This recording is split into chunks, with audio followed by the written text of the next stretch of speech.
Happy Friday, everybody. Let's get cooking with Nanny Bubby in her kitchen today. She's showing us how to prepare a delicious Kentucky Derby pie. Hey, Nanny Bubby.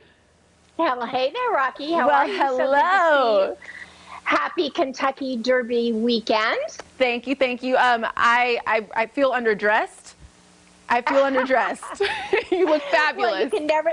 Thank you. Listen, I have to tell you, in 2020 we lost so many traditions, and it is so great that in 2021 we've been through March Madness, and now we're on to the Kentucky Derby, the first Saturday in May. And I myself had the great experience in 2005 to be invited to the Kentucky Derby with my husband. I think you might see a picture right now of the hat I wore in 2005. Do you see that? Yes, we do, and you look fabulous again. This is your thing. This is your thing. This is my thing. That year, I actually won the Kentucky Derby, and I just want to give you a hint how I did it. Number one, when the horses come out on the track. Yes, I won. Oh my God. When the horses came out on the track to do their little parade, if a horse goes big potty on the track, that's a good sign. It means they've lightened up a little. You know how that feels, right? Okay. And if you combined big potty with a color I like and a name I like, that's a winner for me. So that year, Giacomo did all three of those, and so I betted him. What I didn't know is he was the long shot that day.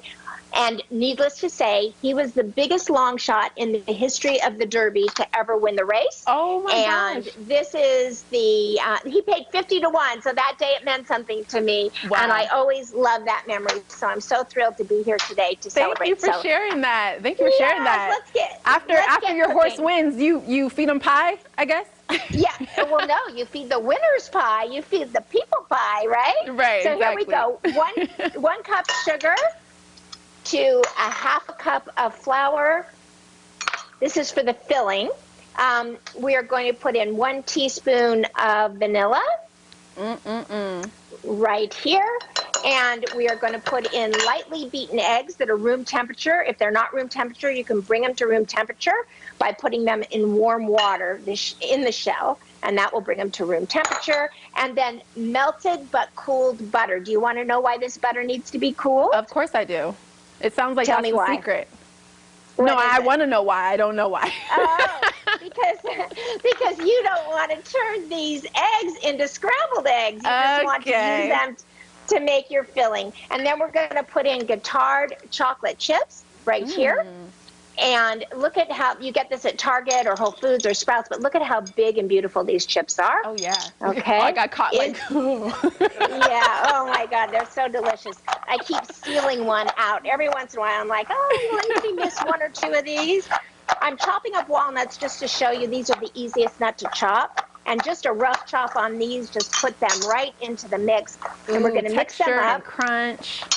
Yes, and just sweet and beautiful. And so let me tell you, one of the tricks, this pie crust, in the interest of time, is already made. But I want to give you a pro tip on the pie crust, is that usually it calls for tablespoons of ice water. But the tip is, don't use ice water in your crust.